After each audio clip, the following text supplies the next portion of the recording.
episode with someone, with a friend. And if you're driving in your car, let someone know where they can hear TMG.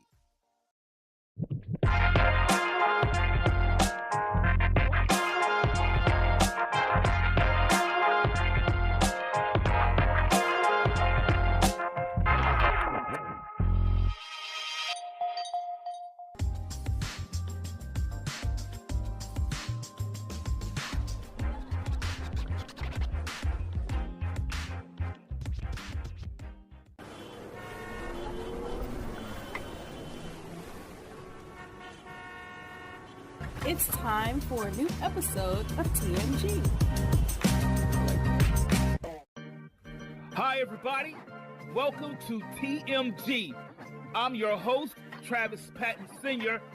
I enjoy discovering and sharing real-life moments of inspiration from everyday people. And this show is about finding moments of inspiration for our everyday lives. And look, and if you're going to tell me something, then tell me something good. Hi, everybody, and welcome to a brand new episode of TMG. I'm your host, Travis Patton Sr. Real quick, guys, don't forget to visit our YouTube page. That's Tell Me Something Good with the capital T. There it is, right there on your screen. And as always, I want to give a huge shout out to my biggest supporter, my biggest fan, my lovely wife, Nicole. Hey, girl, how you doing? I know you're watching. I know you're listening. Guys, I say this every time. In a very short time, this show has really taken off. And it's being heard in places all around the globe. Yeah, places like Japan, the Philippines, China, Canada, the UK, Ukraine, you name it, Germany. Guys, they are listening to TMG. And I am so glad that you're tuning in tonight to listen to the show. As you can see, I'm always excited and ready to share. Guys, this is going to be an absolutely wonderful show. So you need to buckle up. Go ahead and share and like the video. Honk your horn. Let somebody know that TMG is streaming. Guys, if this is your very first time tuning into the show, your very first time hearing my voice, let me tell you, thank you. I'm so glad that you're tuning in today.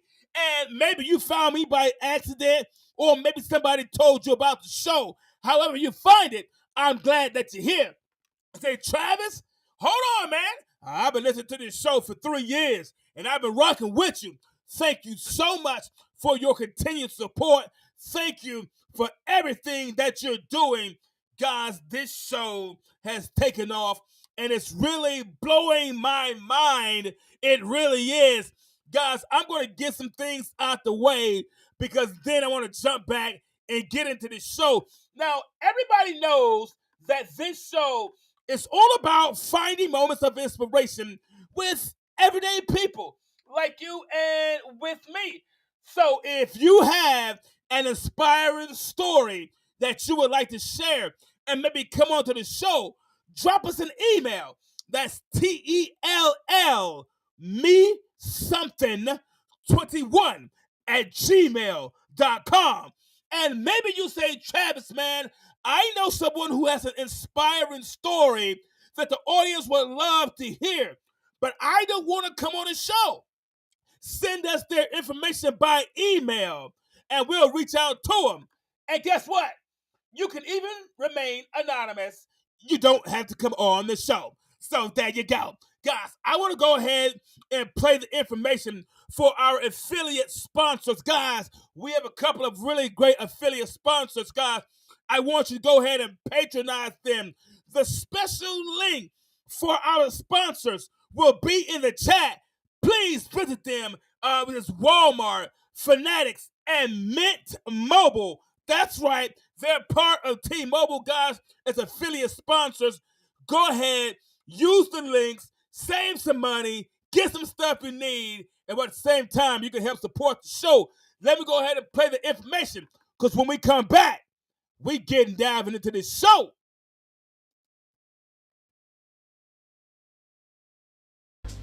Walmart is a proud associate sponsor of TMG Tell Me Something Good podcast. Please use the special link bit.ly/tell me something good and visit our sponsor. Remember, I may earn a commission when you buy through this link. Fanatics is the place to go for all of your officially licensed sports gear from your favorite sports and sports teams.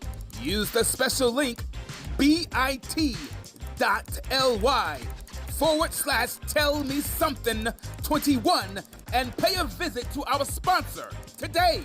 Remember, I may earn a commission when you buy through this link. And by Mint Mobile. Sign up and find the cellular plan that's right for you. Use the special link bit.ly/tell me something mint and visit our sponsor. Remember, I may earn a commission when you buy through this link. There it is, guys. Guys, please visit our sponsors. One of the sponsors, the information, the special links will be in the chat. bit.ly/tell me something good for Walmart, guys, to visit those sponsors. Guys, before we get started, I want to jump in to share a couple things, a couple books I like to read. And it's a couple things I want to share. A lot of times on this show, we share with individuals who have overcome a lot of different tragedies and a lot of different struggles in their life, who have turned the page and are learning to turn the page regardless of what stage they're in. And one of the things that a lot of people deal with, and sometimes they deal with it silently, is grief, the matter of grief, because no one likes to admit that they're grieving. And I get it, I understand it. For a long time, I never wanted to admit that I was grieving either. But the truth of the matter is there's times in my life I was grieving for certain things. And grief has to do more with than just the loss of a loved one or a friend or a family or somebody that you care about. Grief could deal with something like a loss of a job, a lifestyle, or something like that. So it doesn't necessarily have to be the loss of a loved one.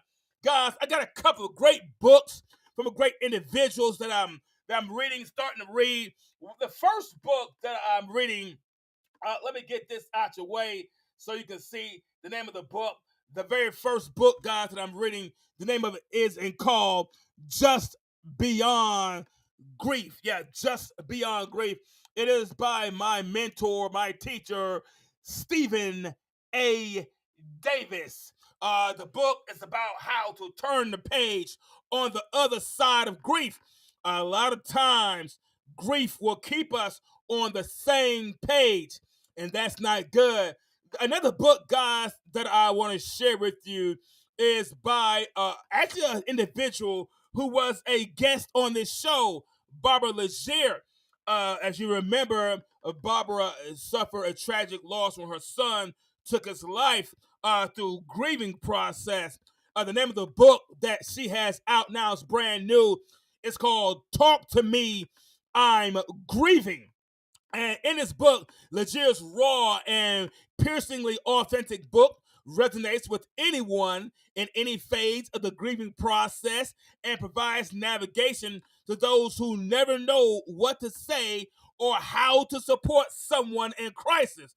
Readers will find practical advice, solace, empathy, and guidance through all areas of accepting life after loss. So, guys, I wanted to share that with you so you know that there are some resources. Guys, today's episode, it's time to dive in. Today's episode, guys, if you did not catch it, it's called Use Both Hands.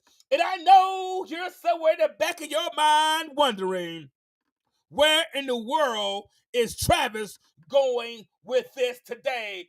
Because I have no idea how he's going to work this into a topic. Well, guys, buckle up, We're going to dive into this, and you're going to like it.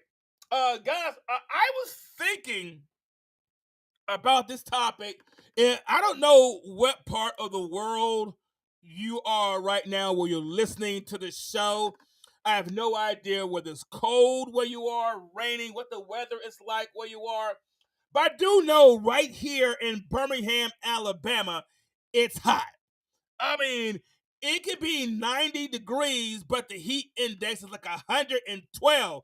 So I was thinking about this episode when I was outside one day and I was cutting the grass. And you know how sometimes the sun can get in your face and you put your hand up to try to shield yourself from some of the sun rays and some of the heat? Well, I was thinking about this episode when I put my hand up to try to block some of the sun. And when I did that, I noticed something really odd, that the sun seemed to come in between my hands. And I said to myself, well, that's kind of crazy, isn't it? It looks like I'm trying to catch the sun. So I said, okay, this is going to make a great episode.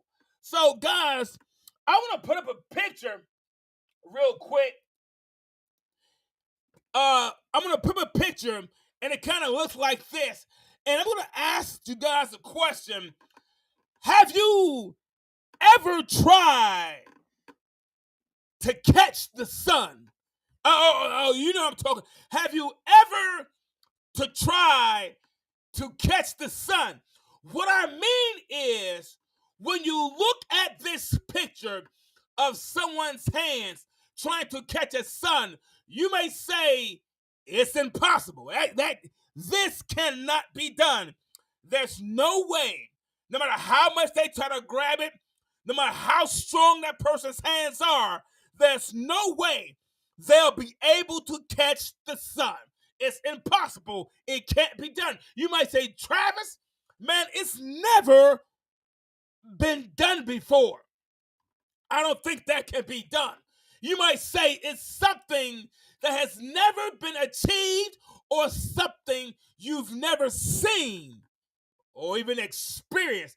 And if I ask if you've ever tried to catch the sun, you would look at me as if there was something wrong with me.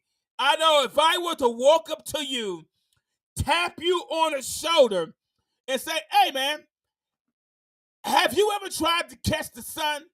Your first reply would probably, huh? What? What are you talking about? And if I repeat myself, have you ever tried to catch the sun? Man, you will look at me as if there was something wrong with me. You will look at me as if to say, man, Travis, get yourself together.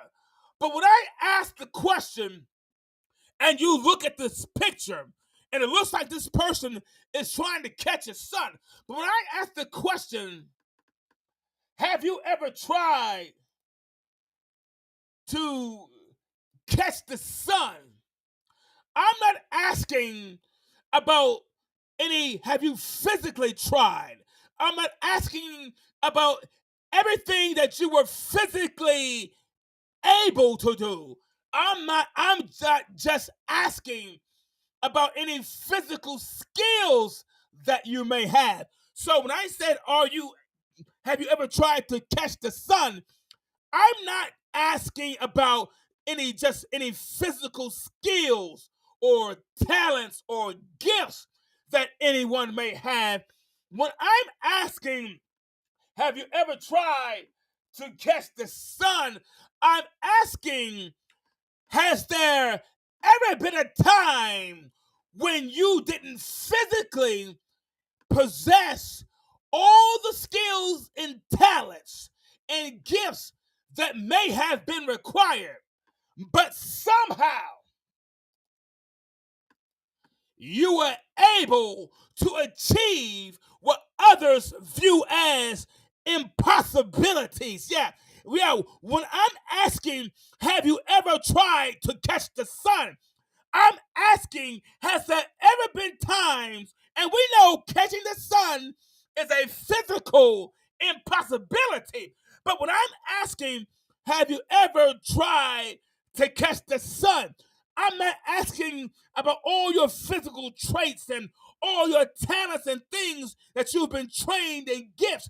I'm asking, has there ever been a time when you maybe didn't have all the physical gifts and all the physical talents that may have been required, but somehow you were able to achieve what some people see as impossibilities?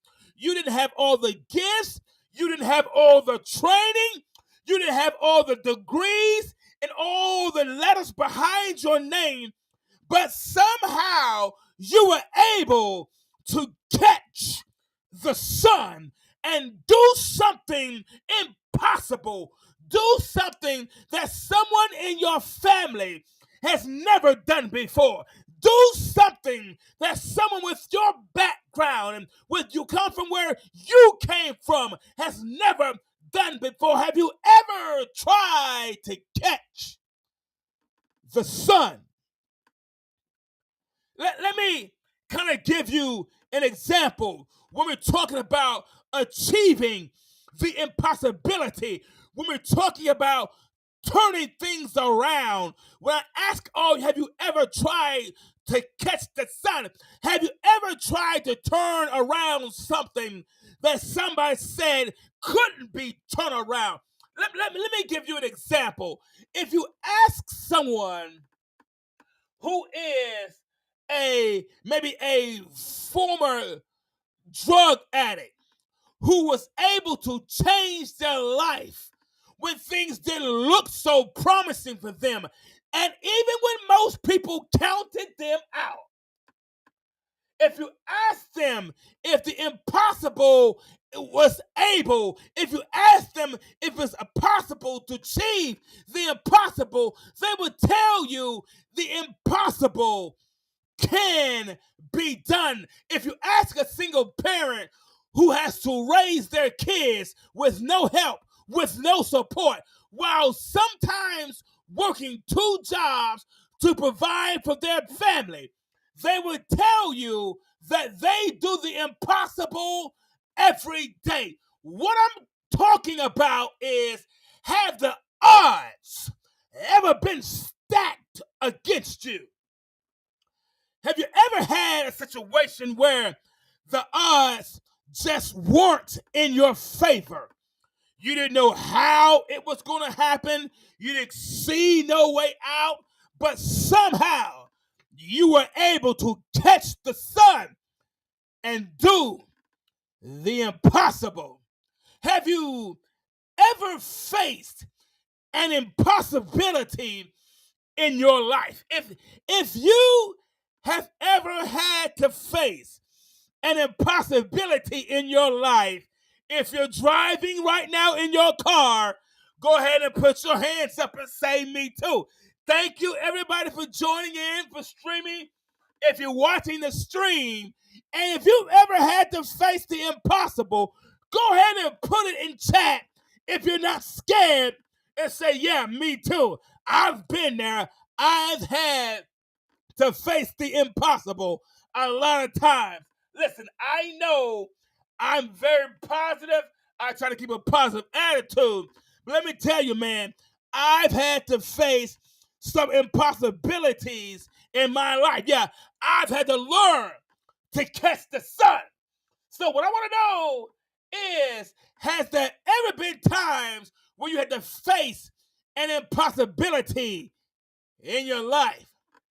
Maybe there were some poor choices made, some poor decisions, and you wanted to change, but all you heard was, it's impossible for you to change. Maybe one relationship or partnership didn't work out in the way you hoped, and now it feels like an impossibility that things will look any differently. Or maybe there was something that happened out of your control. How many of us that's watching and that's listening that knows sometimes some things can happen that's out of your control? Yeah, sometimes, no matter how good we are, how good our intentions are, we can dot all I's, we can cross all T's, but sometimes there can be some things that can just happen that's out of our control. Has anything ever happened out of your control? I put it this way: bad things sometimes happen to good people. Yeah. Sometimes bad things happen to good people, and there's no explanation for it. There's no rhyme or reason for it. All I can say to that is sometimes the rain will fall on good just like it will fall on the bad. So sometimes things can happen that can be beyond our control, and everyone looked at you when it did. You know how it is sometimes when things happen that's beyond your control, and everyone looked at you for an answer and wondered what you were going to do, and you looked at them like, I don't know what I'm going to do, no more than you know what I'm going to do, you know? And they looked at you like you had all the answers. They thought you had every answer to every problem. Something come up that's out of your control, and everybody looking at you and wondering what you're going to do. And you were able to make the best out of a bad situation. Listen, when you are able to listen to this part. When you are able to make the best out of a bad situation, you are the definition of impossible. Yeah. You made the best out of a bad situation.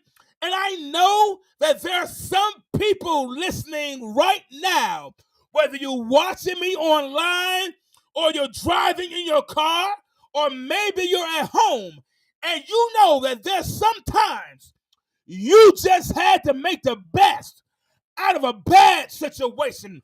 It wasn't what you wanted. It wasn't ideal. It wasn't what you were looking for. It wasn't what you was hoping for, but you just made the best out of a bad situation. And anytime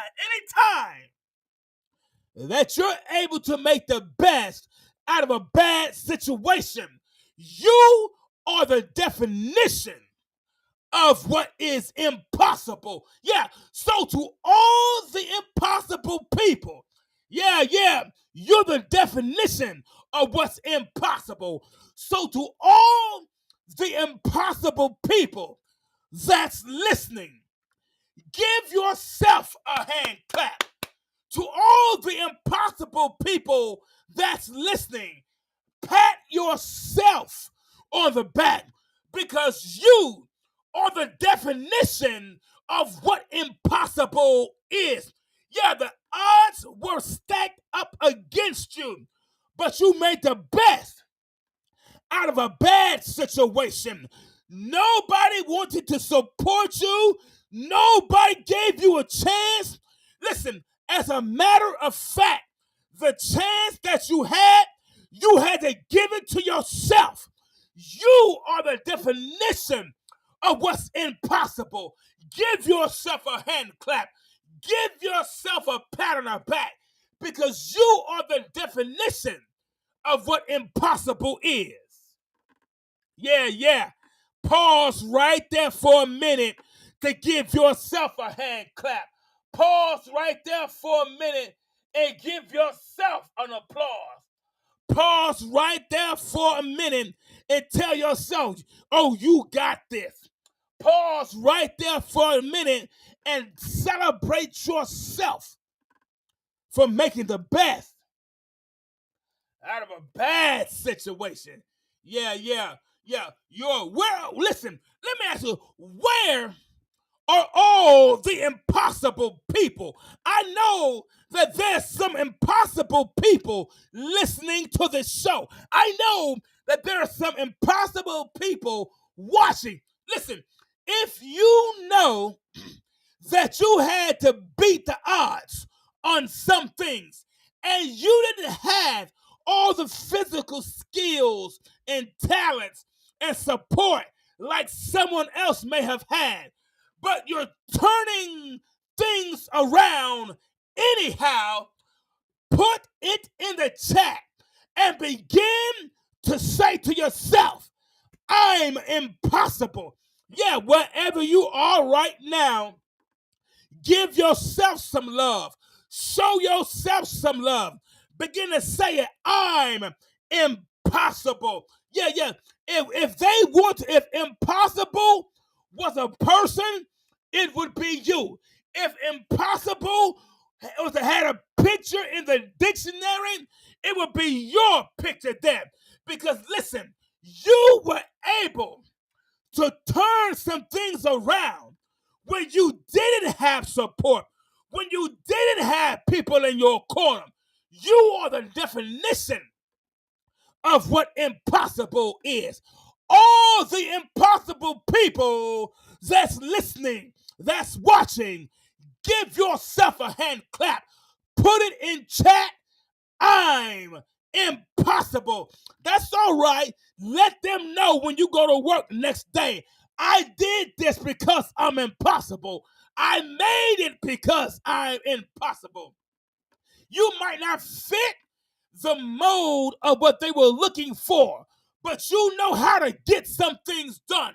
You might not know how to put your money. Listen, you might not have been their first choice, but you know how to put your money where your mouth is. You know how to put your hands to something that might not have been very much to start with and make something out of nothing, because you know all it takes for the shape of anything to change is to put both your hands on it. Yeah, put both your hands on it. Yeah, it may not have been anything to begin with, but when you put your hands on it, you made it something special. Yeah, that relationship, that career may not have been very much, but when you showed up, you made the difference, baby. You were the impossible factor that they were looking for.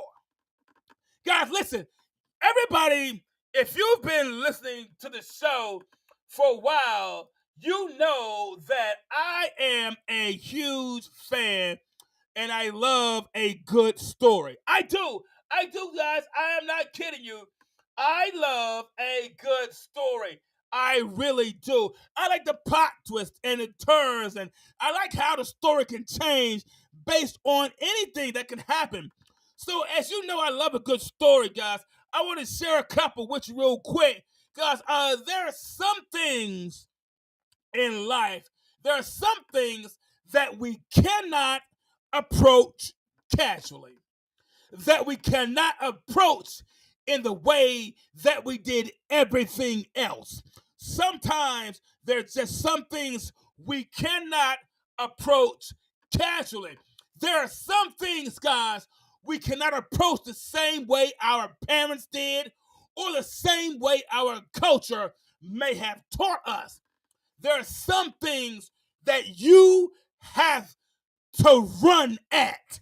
Yeah, I know we have this whole thing about I'll get there when I get there, but some things we just can't approach casually. We can approach it the way our parents did or the previous generation did. We can approach it the way our friends did or way our culture or society is telling us.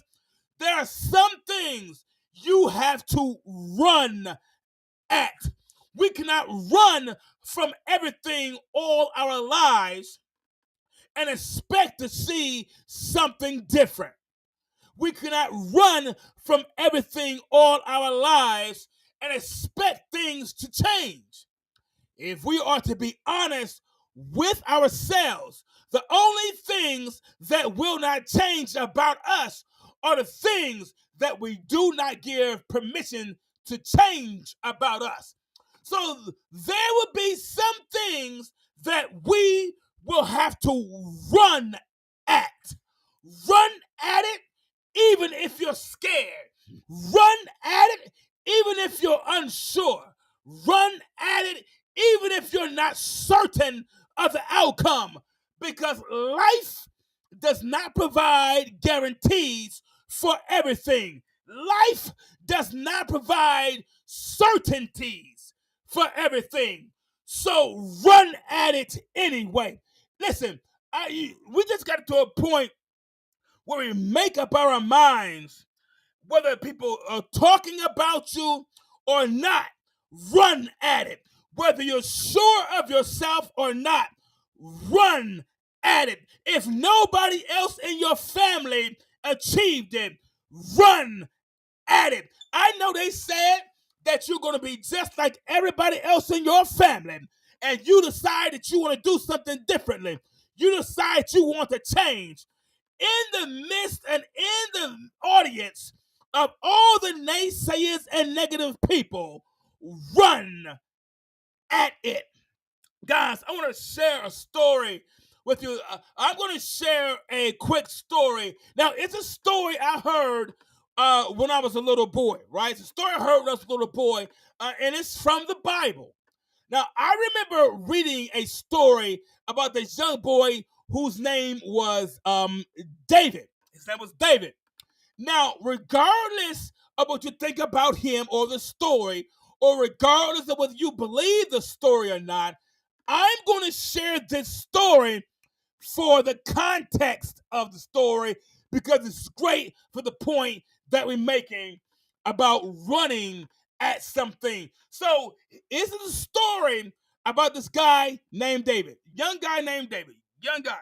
Teenager, probably. So the story goes, he's a teenager. So this young kid, this teenager, David, had brothers who were in an army, right? They were in the army. David wasn't in the army. So here it is. This young boy, this teenager, he has brothers who are in the army. They were accustomed, because they were in the army. This is back in the Bible days where people used swords and shields and bows and arrows and spears, okay? So kind of let your mind go in that area. They weren't using bazookas right now or tanks. They were bows and arrows and swords and spears, okay? So David is this young teenage boy. His brothers are in the army, and because they were in the army, they were accustomed to fighting, as it were in those days, with swords and a bow and arrows and spears and all the things that would normally use that was accustomed, right? So they were used to fighting with these things and winning. So they would fight battles and they would win battles with swords and win battles with swords and spears and bows and arrows. Those were the methods that they used to win their battle. They weren't just weapons that they used. That was their methods of how they fought their battles. The same way today a tank would be used and an airplane would be used. That is a method of how they would fight their battles. So they would fight these battles using swords and spears and shields and all these things, and they would win. And at one time, they came up against this giant they called Goliath. His name was Goliath. That was his name. So as the story goes, David shows up one day. I'm fast forwarding in this, of course. So as it shows, David shows up one day, hears Goliath talking. He grabs some rocks and he runs toward Goliath and takes him down. He runs at him and takes him down. Now, he didn't use a sword, but he did run at him. He had those rocks and he took him down with what he had in his hands. So he didn't use a sword to take him down. He took him down with what he had in his hands. So he didn't use what everyone else had in their hands. He used what he had in his hands. Now, it's okay. It is good to look at the accomplishments of what others may be doing. It's good to celebrate what someone else has done with the works of their hands. It's good to see the hard work that someone else done and celebrate it and say, man, that was absolutely amazing. It's good to see the other things that other people have built. But what is in your hands? David took down Goliath with what was in his hands. Listen, sometimes the solution to the problem that we're looking for is in our two hands. We can't always, listen, I know that we can always look on social media and see what someone else has built.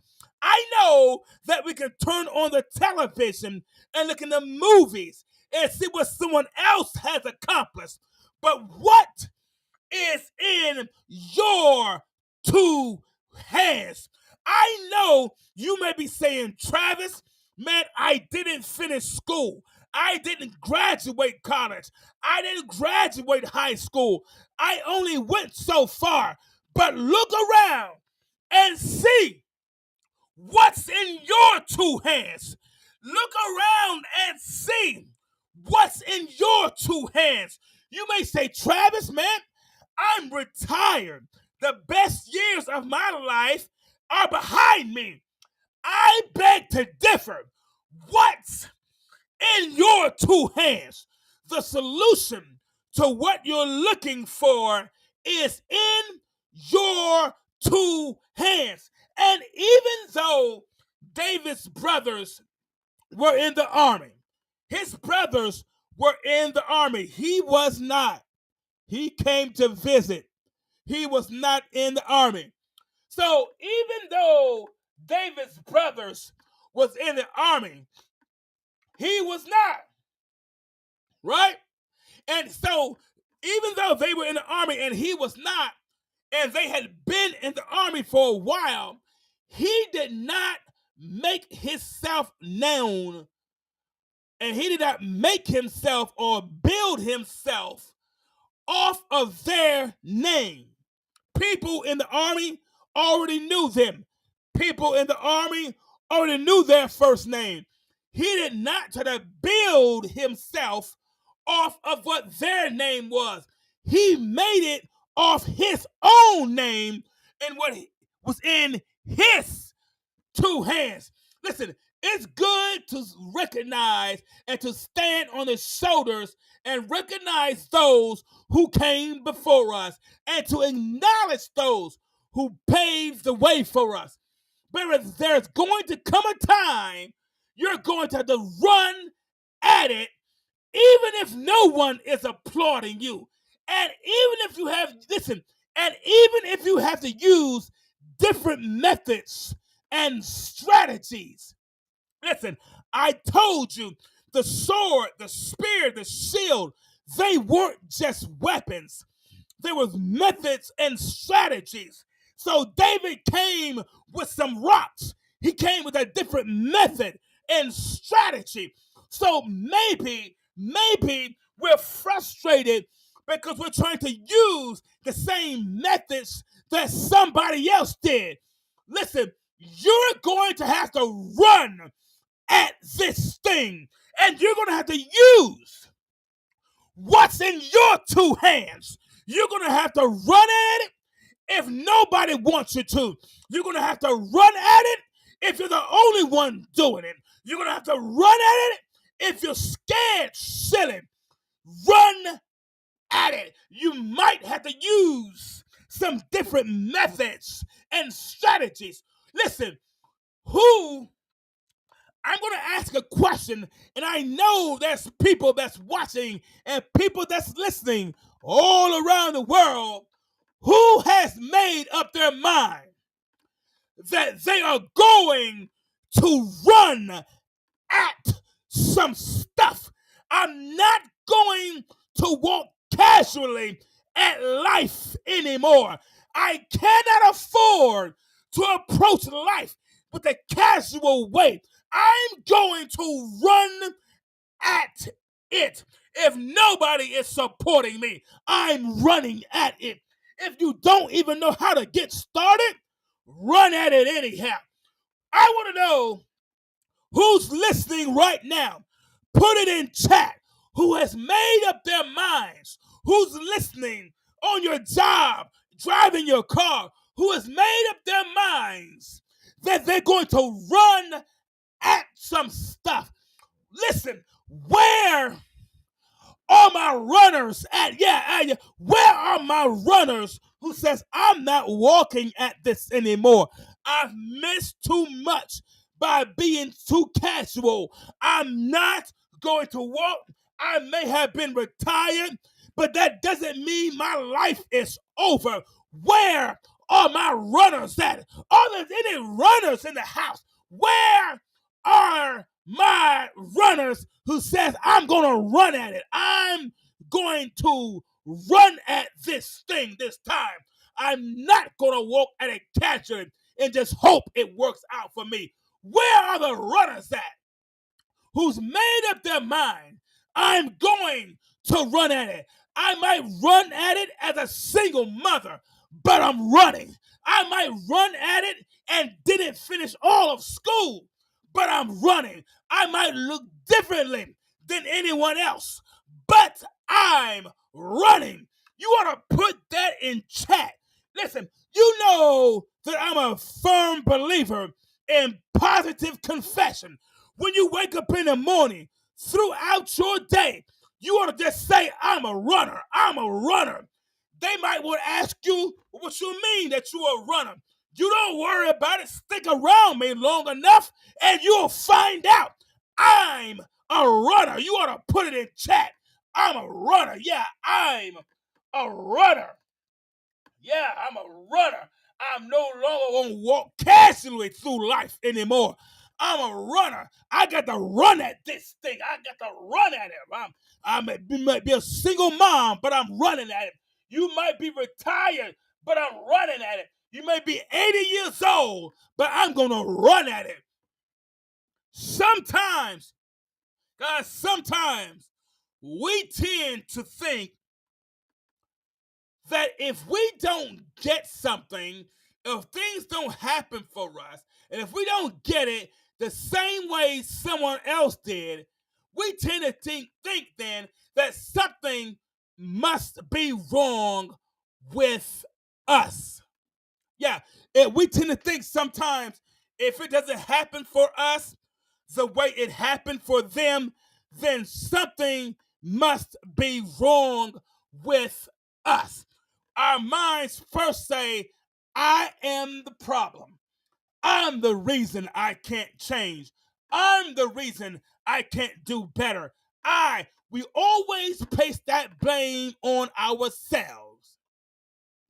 Something must be wrong with me. I must be broken somewhere. We do. We begin to think that something must be wrong with us. Sometimes we seem to think that if it doesn't happen the same way for us, the way that it did for someone else, then our story must be off somewhere. Somewhere our story isn't right. I did something wrong. I know I messed up somewhere. I'm paying for something I did in the past. We begin to think that our story must be off somewhere. Listen, let me help you out. And I had to learn this myself because I would look at other people and try to do what they did and reproduce what they did, and I never got what they got. I did. I'm being honest with you, man. I would try to do some of the same things that people did that said they were successful, that said things worked out. You do this, spin around 3 times, turn a cartwheel, read 20 books a day, and you'll be successful. I tried doing all of that, and a lot of times, guys, it didn't work. And it wasn't because I wasn't committed. It wasn't because I wasn't honest and sincere. It didn't work. The reason I learned, the reason it didn't work is because everybody's story will be different. Your story will be different than anyone else's. Yeah, your story will be different because the characters in the story aren't the same. For example, you can't take the story of Jack and the Beanstalk and put it in the middle of the story of the three little pigs and expect to have the similar outcome you would in Jack and the Beanstalk. What makes a story worth telling is a story is built around the characters that's in it. Yeah, what makes a story worth telling is that the story is built around the characters that's in the story. It's built around the characters. In other words, your story is uniquely built around you. And the reason you have made it this far is because you are the star of the story that you're in. You are the main character. In other words, can't nobody beat you at being you. Someone may share the same name, but they are not you. They may even be from the same family, but they are not you. There will never be another you. I don't care how many people populate this earth after you're gone. There will never be another you. And if you think about all the people that have ever walked this earth, there was never another you. Yeah, there will ever be only one you.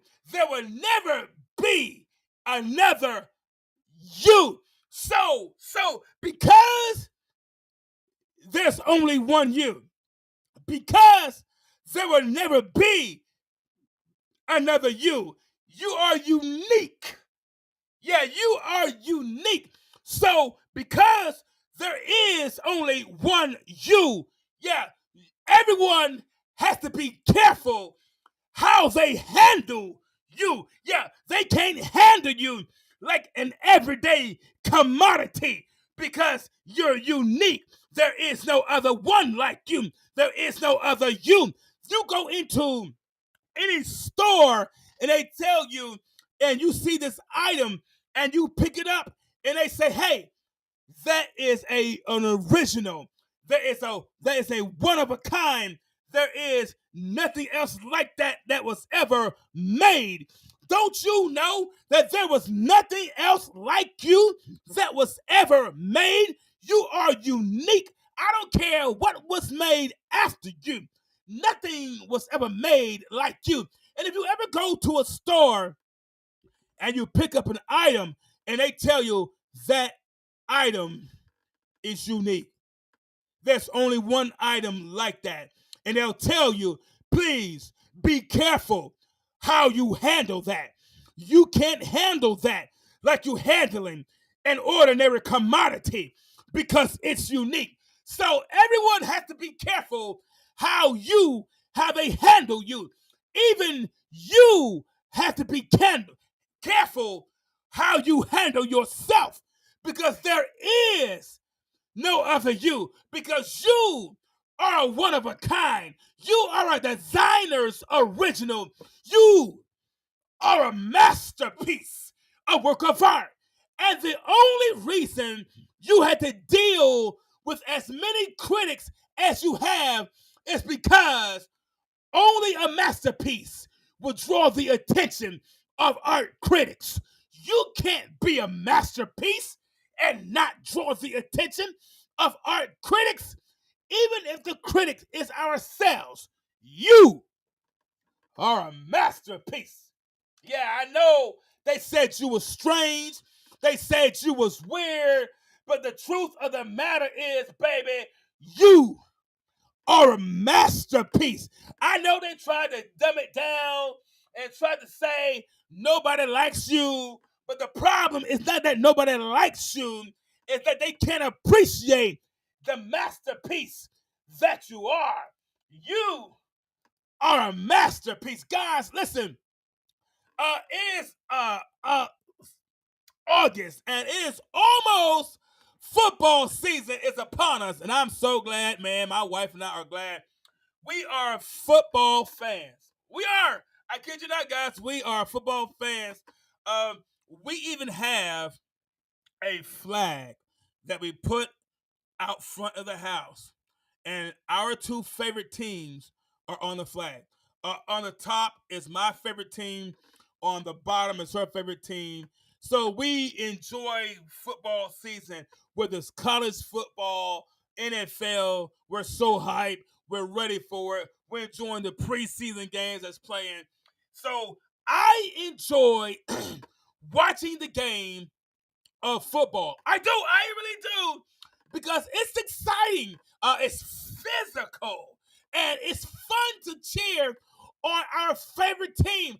I enjoy watching them run with the ball. I enjoy watching the defense trying to stop the other team. I enjoy watching the quarterback throw the ball. I also enjoy watching the receivers catching the ball.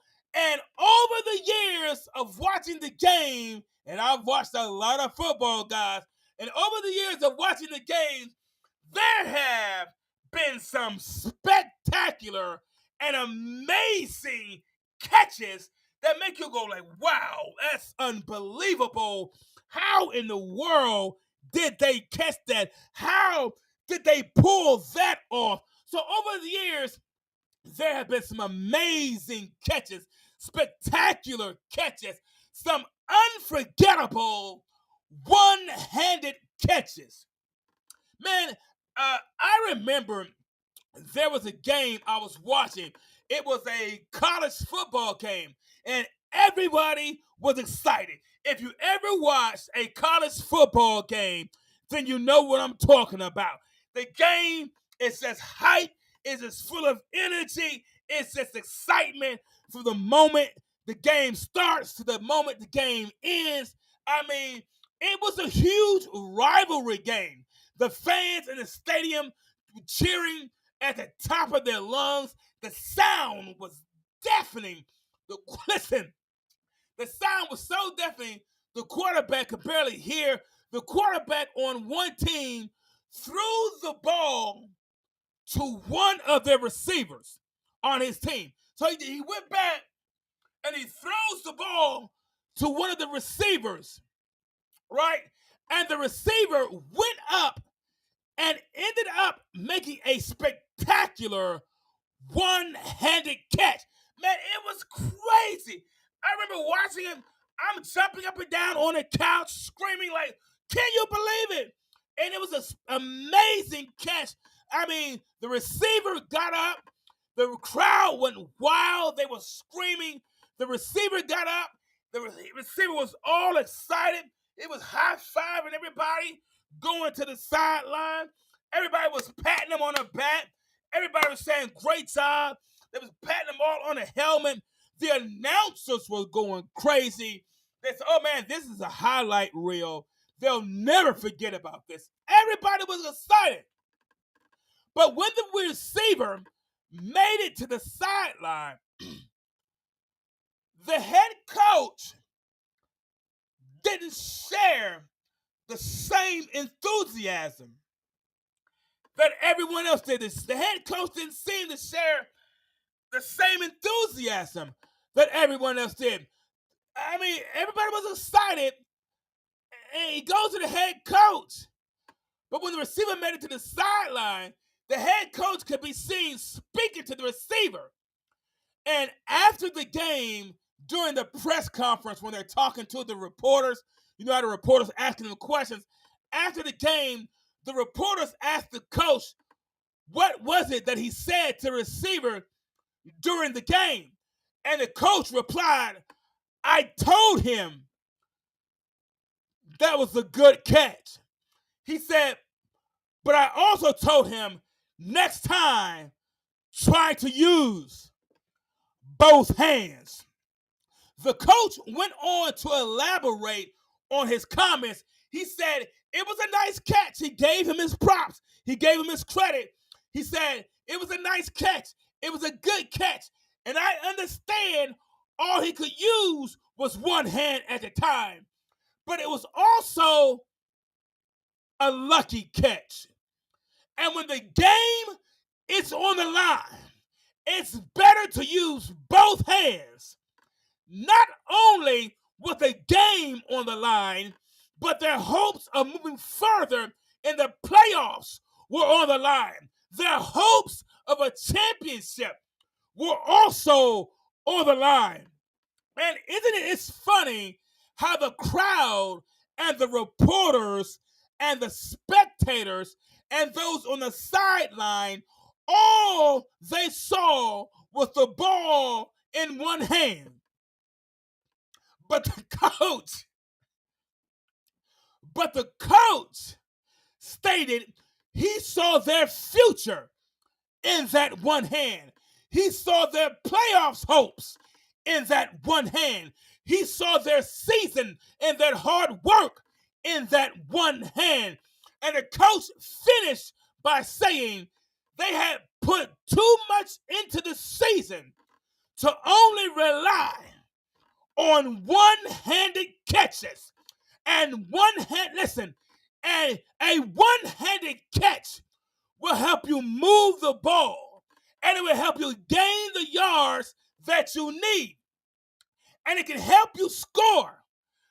Listen, but if you want the odds in your favor, next time, use both hands. When something is on the line, you can't depend on a one-handed catch. Listen, everything can't be a one-handed catch because what you are hoping for can't fit in one hand. Listen, it may begin with one hand, but what you need and what you're hoping for requires both hands to pull it in. What you are hoping for is too important to leave up to chance. What you are hoping for is too valuable to make a wish and hope things work out. I don't know what you're trying to catch, and I don't claim to know and have all of the answers. I don't. I just know I can show you a good place to start is to use both hands. We've been trying to go through life and hope that things will work out. We've been going through life with one-handed catches. And what you're hoping for won't fit in one hand. The change that you want in your life, it won't fit in one hand. The change you want for your family, it won't fit in one hand. We've been going through life and hoping that everything we want can just fit in one hand. But everything that you're looking for, you need to use both hands to bring it in. What you're hoping for is too important to leave it up to chance. I don't know what you are trying to catch, but everything you want and everything you're trying to catch, everything is too important to leave to one-handed catches because everything won't fall in your lap. There won't always be lucky breaks that you can count on. We have to, listen, we have got to position ourselves for the catch. Yeah, we've got to position ourselves for the catch. Listen, when you know you are preparing to catch something, you position yourself and run at it. Listen, there may be frustration, but you might slip every now and then, but you have to. The sun might get in your eyes, but you have to.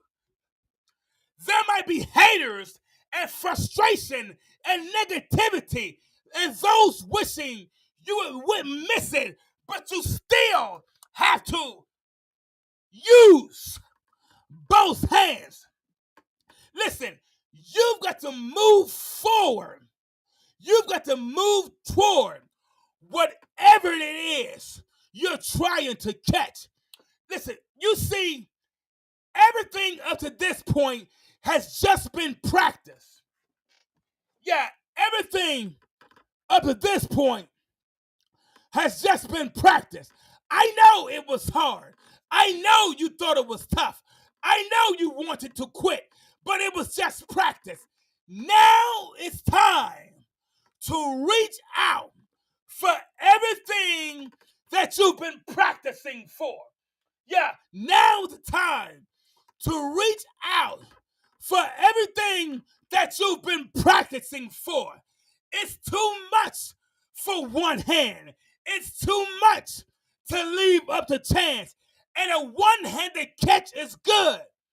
But what you want is going to require to use both hands. Your life is too important to leave up to one-handed catches. What you want is going to require the use of both hands. Guys, it's about that time. And as always, it's a real blast. Guys, don't forget to visit our YouTube page. That's Tell Me Something Good with the capital T. And as always, guys, you can stream right here each week, every Thursday, 6:30 p.m. Central, 7:30 p.m. Eastern, to listen to the show. Or you can listen to it on your favorite streaming app platform like Apple Podcasts, Spotify, Google Podcasts, Amazon Music, and so many more. Guys, I got to get ready to get out of here. But as always, in parting, if you're going to tell me something, then tell me something good. I'm out of here. I got to go. Peace.